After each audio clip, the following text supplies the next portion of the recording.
이번에는 이제 우리가 이 권리 분석을 할 때, 뭐 요즘에 뭐 부동산을 투자하면 제가 보니까 이제 부동산도 여러 가지가 있죠. 뭐, 이제 주택도 있고, 상가도 있고, 공장도 있고, 뭐, 임야도 있고, 뭐, 토지, 뭐, 논밭, 뭐, 여러 가지가 있는데, 그 중에서도 보면, 요즘에 뭐, 서울에 같은 경우는 뭐, 제일 많이 오르는 아파트가, 내가 뭐, 부동산 투자에 돈 많이 버는 거 보면 아파트 시장이 제일 많은 것 같아요. 그리고 여러분이 처음, 이거는 뭐, 김동희가 알려주는 경매 초보 탈출 이야기니까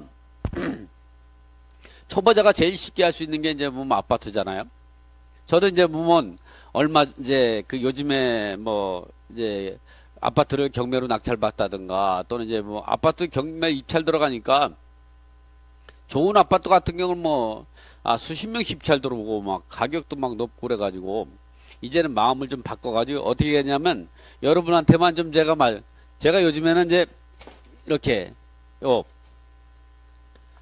아파트 살 때와 팔 때처럼 해가지고 제가 요즘에 이제 경매 물건을 사러 갔다가 투자를 못하니까 제가 이제 보면 부동산을 투자해서 먹고 살고 있는 게 제 직업이라고 아마 그 주 직업에 하죠. 그래서 제가 보면 이제 경매와 공매 같은 경우도 이 투자해서 사지만 또 이렇게 급매물 나오는 것도 사도 이게 가격이 많이 오르더라고요.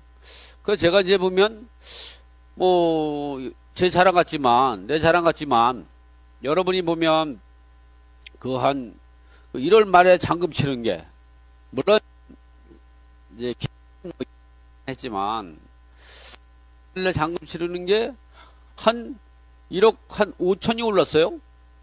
뭐 높은 게 아니고 왜 그러냐? 제가 영등포구 쪽으로 이렇게 돌아다녀 가지고 그 주변에 신안선이 23년에 들어오자 안산부터 해가지고 이제 여의도까지 연결이 되는데 그 주변에 저평가되어 있는 것, 즉 5억 이하짜리 아파트만 제가 이제 찾아봐니까 우연찮게 이제 저평가되어 있는 아파트를 찾게 됐어요. 그래서 그 아파트를 투자했더니만 그래서 잔금을 원래는 12월 30일 날 잔금을 치러야 되는데 이 매도인께서 그때까지 이사갈 집을 못 구했다 그래서 그러면 뭐 어차피 나는 뭐 거주할 집도 있고 1월 말까지 잔금 치르라 그래서 그렇게 하시라고 해서 참 제가 복 받았죠. 한 달 동안 투자 비용도 좀 아끼고 그리고 그래가지고 1월 말날 치러가지고 지금 한 뭐 7, 8개월 정도 됐잖아요. 근데 1억 5천이 뭡니까? 1억 8천. 1억 8천이, 아니네요. 1억 8천에다가 5천을 플러스하면 2억 3천이 올랐네. 2억 3천. 여러분 어떻게, 제가 돈이 벌었다니까, 어디 즐거우신가요? 아니면 배가 아프다고요? 그럼 배가 아프면 저는 이게 직업이고 여러분도 저처럼 따라서 하면 적금 통장 즉 부동산으로 적금 통장을 만들어 가지고 내 생활 자금하고 내 노후 자금을 만들 수가 있는 거죠. 그래서 그걸 월급처럼 사용하면 됩니다. 그래서 제가 부동산 적금 통장이 이제 트렌드 아닙니까? 최근에 또 몇 개를 또 샀는데 뭐 공매로 산 것도 있고 경매로 산 것도 있고 그리고 또 7월 20일 날 또 급매물을 샀더니만 그게 또 한 1억 5천 올랐어요. 7월 20일 잔금을 치렀는데 그럼 8월 20일 9월 20일 두 달도 안 됐는데 이렇게 우리가 이제 지금 같은 경우는 물론 이게 이제 조만간 이제 부동산 대책이 또 추가로 받게 돼가지고 가격이 또 조정을 받을 수는 있겠지만 받아도 내가 투자했던 이런 것들은 저평가돼 있던 아파트라 떨어질 게 없죠. 여러분도 이제 보면 이런 틈새 시장을 가서 하면 남들이 하지 않는 거, 남들이 좀 그래도 우량한 아파트로 치지 않고 하지만 시장에서 저평가되고 있던 것들이 사면은 한 달도 안 돼서 올릅니다. 아, 지금 모든 아파트가 다 올랐다고요? 아, 그렇죠. 근데 어떤 사람들은 아파트가 다 오르는데도 투자 못하는 사람도 있잖아요. 그런 사람보다는 내가 난 사람 아닐까요?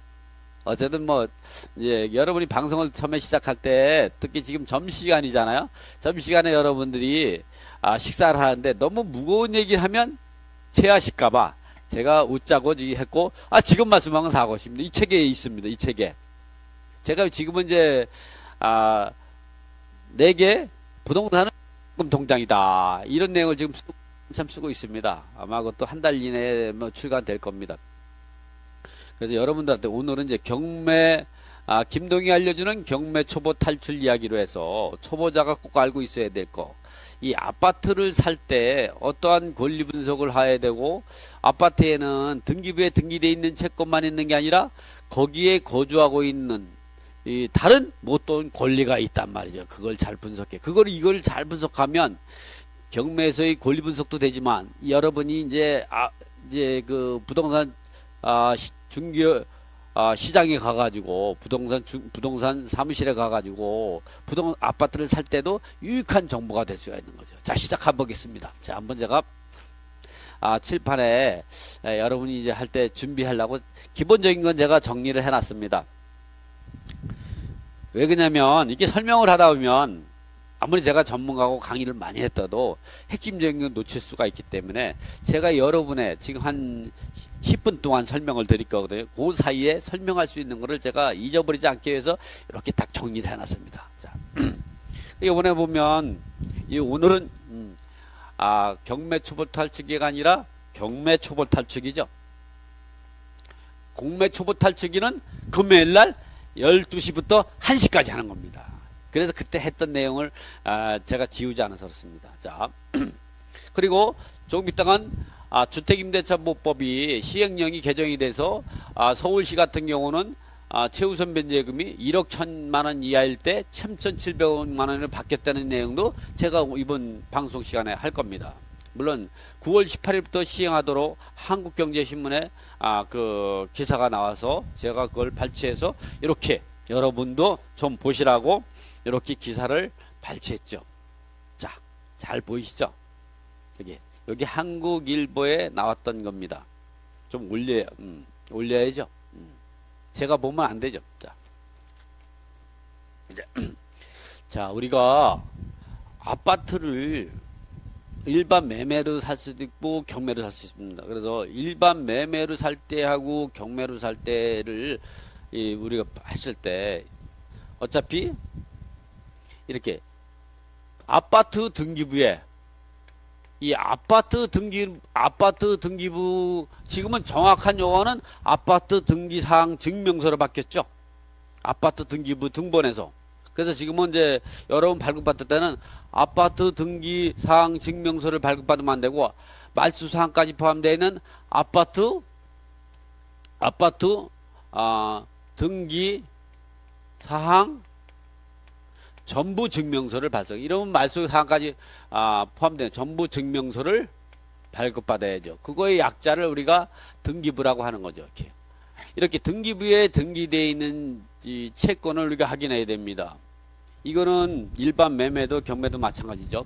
등기부에 등기되어 있는 거를 우리가 어떤 것이 등기가 되어 있나를 보면 일단은 채권이 등기가 될 수도 있고 또 권리가 등기가 될 수도 있어요. 권리. 채권은 이제 근저당이 있을 수도 있고. 제가 천천히 하는 겁니다. 여러분이 제 방송 속도를 찾아오게끔. 그렇지, 내가 뭐 이 정도 아무리 방송 아니라 방송보다 더한 게 나와도 저같이 이제 그 강의 경력이 한 15년씩 되는 사람이고 책도 27권 쓴 이 저자가 하는데 여러분이 시청자 여러분이 아무리 많이 본다고 제가 긴장을 하지 않죠. 긴장을 하면 김능희가 아니지. 긴장을 하면 저는 얼마 전에 원주에 가서 할 때도 150명 넣고 150명에서 제가 강의를 했습니다.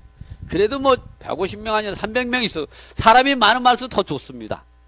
여러분도 이 강의를 우량한 강의잖아. 양질의 강의를 많은 부분이 구독해서 시청해 주시면 감사하겠습니다. 여러분도 좋고 저도 이 명예로운 영광을 얻게 되기 때문에 서로 좋은 거죠. 자, 근저당이 있습니다. 그 다음에 근저당은 여러분이 은행에서 대출해줄 때 설정하는 걸 근저당이라 그러죠. 등기부에는 채권 최고액으로 기재가 돼 있죠. 그래서 근저당 같은 경우가 채권 원금이 얼마냐 알고 싶으면 나누기를 해보면 됩니다. 나누기 보통 120% 정도 하는 은행도 있고 또 130%, 140%, 뭐 150%도 있겠지만 이 150%는 거의 없죠. 140 이럴 때에는 근저당 채권 최고액에다가 나누기 1.2 해서 떡 떨어진다. 그럼 120%한 겁니다. 나누기 1.3으로 한다. 그래서 그 소수점 없이 떨어진다. 그럼 130 설정한 겁니다. 그러니까 나누기 1.3은 원금이 나오는 거죠. 또 140%는 나누기 1.4로 하면 됩니다. 이것도 안 떨어지면 나누기 1.5로 이런 것들은 사채업자들 있잖아요. 대부업자들이 150%까지 설정하죠. 어떤 친구는 200%까지 설정하는 사람이 있는데 참 못된 사람들이에요. 못된 사람들. 어쨌든 근저당은 등기부에 따르면 이렇게 나누기를 1.2, 1.3, 1.4, 1.5로 하면 되는 겁니다. 그러면 그 사람이 얼마를 대출했는가를 나오죠. 여러분이 이거는 아파트 시장에 아파트 살 때도 마찬가지고 경매 들어갔을 때 채권 최고액을 이제 채권 원금이 얼마가 되는가 확인할 수 없을 땐 지금처럼 합니다. 물론 경매에서는 거의 뭐 채권 최고액 다 이제 이제 올랐다고 보시면 되죠. 그 다음에 근저당 이외에 또 뭐가 있느냐. 이렇게 채권 최고액에서 채권 원금을 확인하는 방법을 배웠고 이번에는 가압류. 이 가압류는 뭐냐. 일반 채권자들이 차용증서만 가지고 있고 또는 돈 받을 채권을 갖고 그 돈을 주지 않으니까 채권을 추심하기 위해서 채권 가압류하는 거죠. 그래서 본안소송을 통해서 판결을 받아가지고 이 강제경매 신청하죠. 또 강제경매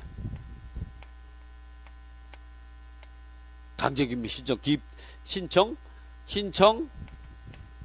기입 등기가 뜰 수도 있고 그 다음에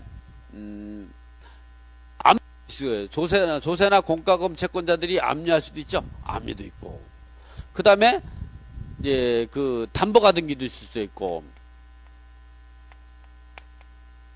이 정도가 있습니다. 이 정도가. 권리로는 어떤 것이 있느냐. 권리는 뭐 돈 받을 채권이 아니니까 뭐 여러분이 전세권 등기도 있을 거고 이게 등기된 전세권을 말하는 겁니다. 그 다음에 뭐 임대차 등기는 여러분이 잘 알고 있는 임차권 등기 명령의 임차권 등기랑 좀 다릅니다.